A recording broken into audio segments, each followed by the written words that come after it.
May nabunot na 2 ngipin sa'yo. Kailangan mo na nga bang magpustiso? Tara, usap tayo. Ganito kasi yan. Ito yung nangyayari sa loob ng bibig nyo kapag kumakain kayo ng matitigas na pagkain. Dahil nga wala ng ngipin, direkta nang tumatama yung pagkain sa buto na maaari maging dahilan ng bone resorption o pagkatunaw ng buto. Pag nagkaroon ng bone resorption, ito ang mangyayari. Nawawala sa tamang posisyon ng mga ngipin o nagiging sungki. Kapag naging sungki ang mga ngipin, ito ay nagiging mahirap linisin, na maaari maging dahilan ng pagkasira ng ngipin kapag hindi natanggal o nalinis ang mga nakasingit na pagkain sa pagitan ng ngipin. Sa katagalan, pag hindi naagapan, ang mga sira ng ngipin ay lumalaki at lumalala, dahilan para sa tuluyang pagkabulok ng ngipin.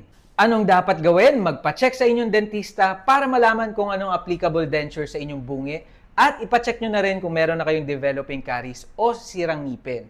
Yun lang, don't forget to use your teeth. Smile.